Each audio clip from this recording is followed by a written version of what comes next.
Gambhira bridge દુર્ઘટનામાં તપાસનો ધમધમાટ શરૂ. સસ્પેન્ડેડ ઇજનેર સામે એન્ટી કરપ્શન બ્યુરોની તપાસ શરૂ. એસીબીએ સસ્પેન્ડેડ અધિકારીઓને જવાબ લેવા બોલાવ્યા.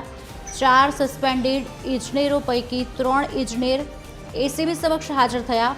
ઇજનેરોની સંપત્તિની તપાસ અત્યારે હાલ એસીબી કરી રહ્યું છે. અધિકારીઓએ વસાવેલી મિલકતોની એસીબી દ્વારા તપાસ. કાર્યપાલક ઇજનેર નૈનેશ નાયકાવાલાને ન બોલાવવામાં આવ્યા. નૈનેશ નાયકાવાલાને તપાસ માટે ન બોલાવાતા ગણગણાટ શરૂ થયો છે.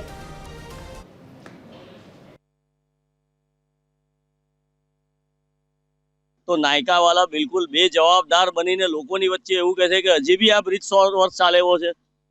તો ખરેખર જ્યારે આવો બ્રિજ તૂટી જાય અને અકુદરતી મોત થયા હોય 20 જેટલા, ત્યારે પોલીસ ફરિયાદ દાખલ તો કરવી જ પડે, કેમ કે આ અકસ્માત છે. તો હજી અકસ્માતની કોઈ પોલીસ ફરિયાદ દાખલ નથી થઈ. તમે કોર્ટો કેટલીક વખત સુઓ મોટો કરતી હોય છે, જેમ કે લેક્ઝોનમાં કરેલી હતી, પણ એમાં પણ કોર્ટે જે મુખ્ય ક્રિમિનલ ફોજદારી કેસ કરવાનો તો શાળાના સંચાલકો અને કોર્પોરેશનને છોડી દીધા. નાયકાવાલાને એસીબીમાં એટલે નથી બોલાયા કેમ કે એમની ઉપર સુધીની મિલીભગત હશે ને રિસ્પોન્સિબિલિટી નાયકાવાલાએ ઉપરવાળાને પણ છોડેલી હોય, એટલે ઉપરવાળા બીજા બી ફસાતા હોય. ગંભીરા બ્રિજ દુર્ઘટનામાં પ્રાથમિક રીતે જેની જવાબદારી નક્કી થઈ અને રાજ્ય સરકારે જે 4 ઇજનેરોને સસ્પેન્ડ કર્યા, તેઓ વિરુદ્ધ હવે એન્ટી કરપ્શન બ્યુરોએ પણ તપાસ શરૂ કરી દીધી છે.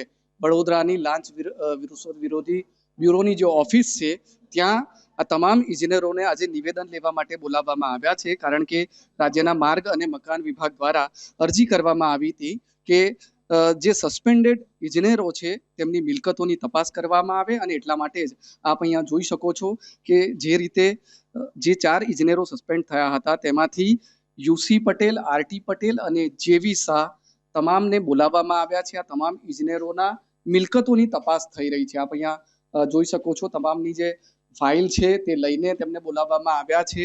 આરોપ એવો છે કે આ તમામ જે અધિકારીઓ છે માર્ગ અને મકાન વિભાગમાં જવાબદાર પદ પર રહીને ભ્રષ્ટાચાર કર્યો છે, અને આ જ બાબતનો ખુલાસો કરવા માટે, આ જ બાબતની તપાસ કરવા માટે આ 3 અધિકારીઓને અહીંયા બોલાવવામાં આવ્યા છે. જે અધિકારીની અંદર પૂછપરછ થઈ રહી છે યુસી પટેલ, આ ઉપરાંત આરટી પટેલ અહીંયા છે, જેવી શાહ છે.